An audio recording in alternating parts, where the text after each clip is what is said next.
Question है, two satellite revolve around a planet in a coplanar circular orbit. Planet यहाँ पे इसके circular path पे घूम रहे हैं एंटी क्लॉकवाइज डायरेक्शन में। दो प्लेनेट है, एक यहाँ पे S1 है और एक क्या है यहाँ पे सैटेलाइट S1 यहाँ पे S2 यहाँ पे है anti clockwise direction. Their period of revolution are 1 hour and 8 hour. इसका 1 आवर है, इसका कितना है 8 आवर है। तो radius of the orbit of near satellite is this. R1 की वैल्यू यहाँ पे आपको गिवन है 2 × 10⁻3। The angular speed of the further satellite as observed from the nearest satellite at the instant when both the satellites are closest in π/x radii per hour। देखिए दोनों जब यहाँ पे बिल्कुल क्या होंगे एक दूसरे के ठीक यहाँ पे, ये भी यहाँ पे, तो उस केस में ये पूछा है कि यहाँ से जो नियरेस्ट सैटेलाइट अगर वहाँ से देखें तो यहाँ की एंगुलर वेलोसिटी क्या होगी, यानी कि ओमेगा ऑफ 2 बतानी है with respect to 1। Omega of 2 बतानी है विद रिस्पेक्ट टू 1। इसके रिस्पेक्ट में इसकी एंगुलर स्पीड बतानी है क्या होगी, रिलेटिव स्पीड ऑफ 2 बतानी है विद रिस्पेक्ट टू 1। तो यहाँ पे ये निकालने में तो कैपलस थर्ड लॉ की बात आ जाएगी, यानी कि T square is directly proportional to R cube.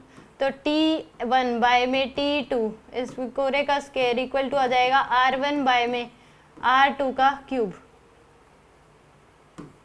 यह आ जाएगा आपके पास, तो यानी कि 1/8 इसका स्क्वायर इक्वल टू आ जाएगा R1 बाय में R2 का क्यूब।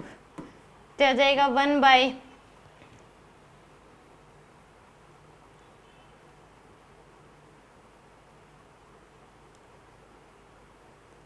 यहाँ से पहले इसका रूट लोगे, यानी कि इसको हम लिख सकते हैं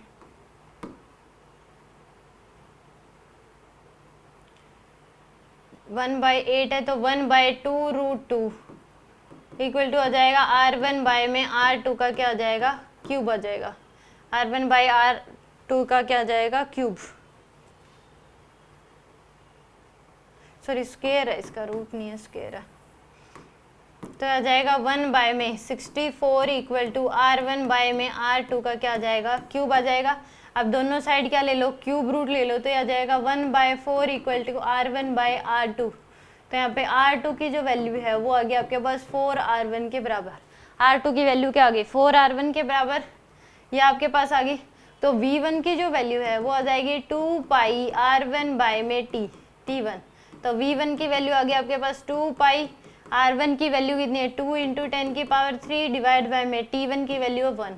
तो V1 की वैल्यू है आपके पास 2 × में 3.14 × में 2 × 10⁻3, तो यानी कि 4 × 3.14 × 10⁻3। तो इसको मल्टीप्लाई कर लो 4 × में 3.14, तो ये आपके पास 12.56 × 10⁻3। ये आपके पास क्या आ गई V1 की वैल्यू।